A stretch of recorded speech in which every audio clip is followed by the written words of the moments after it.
Yeah, myself is Ravi Kumar. I am a software engineer.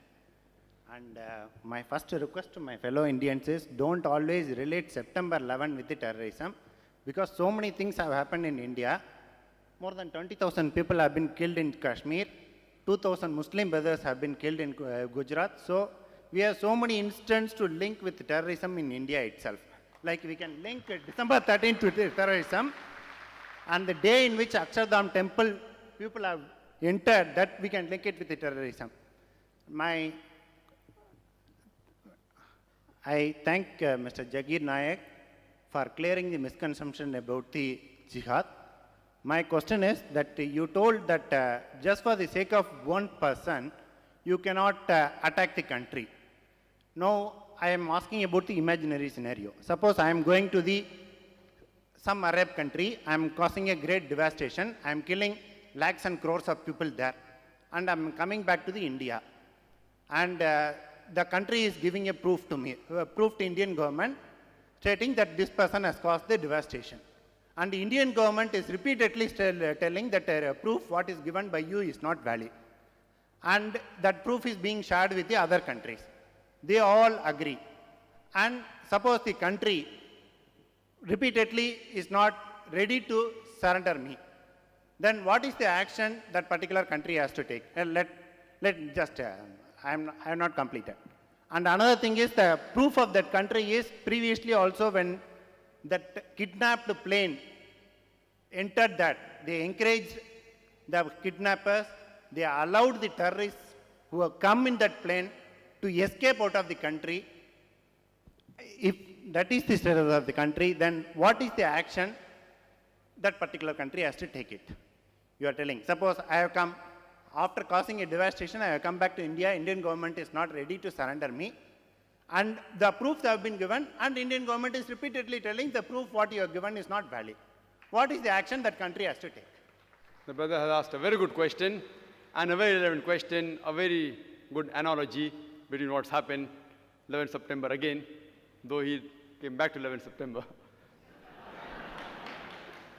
Analogy is very good, that he as a person goes and crosses an Arab country, kills thousands of people, devastation comes back, and the Arab country gives proof to the Indian government does not accept. Mullah Omar again, he's not my friend, he told USA, give me proof, and the USA government could not give proof. They shared it with Tony Blair. They shared with Musharraf. Musharraf is saying that I have got enough proof. I have seen the proof. When you're asking the Afghanistan government to give the culprit, the Afghanistan government is telling me at least give us proof, when they could not give proof to Afghanistan government and they're sharing it with Tony Blair. It is illogical. That means there's something fishy in the proof. Till today, Osama bin Laden is prime suspect. It's only hypothesis. The proof should be solid proof. And if they had given solid proof that Osama bin Laden had done it, Afghanistan had to hand over Osama bin Laden. Which they didn't do. If you do something to the Arab country, an Arab country gives proof, and if Indian government objects, then you can go to the International Court of Law. Where is the International Court of Law taking place in case of Osama bin Laden? Where is it? Where is it? There are international guidelines. Do you know the rule of international guidelines? If suppose there is an extradition policy between the foreign countries. For example, if a person like India and UK have an extradition policy, if any criminal of India does a crime and goes to UK, they can ask for the criminal back. And one of the examples is Nadeem. You know Nadeem, the music director. The Indian government said that he was involved in Gulshan's murder. So when they gave the proof in UK government, in the UK Court of Law, the UK Court of Law said your proof is nonsense. They sued the government, Indian government. Indian government had to pay the charges of the advocates of Nadeem. Enough proof they gave. They didn't agree. They say your proof is not valid. Did India wage a war against UK? Why didn't they wage a war? Why didn't they wage? But the Indian government gave proof at least. There, USA didn't give proof to Afghanistan at all. So even now, if you go to a Saudi land or any Arab land, and if you do something, and if Saudi Arabia gives proof here that you are the culprit, even if the Indian government doesn't agree, Saudi government or any Arab country cannot bombard the 1 billion Indians. It doesn't give permission.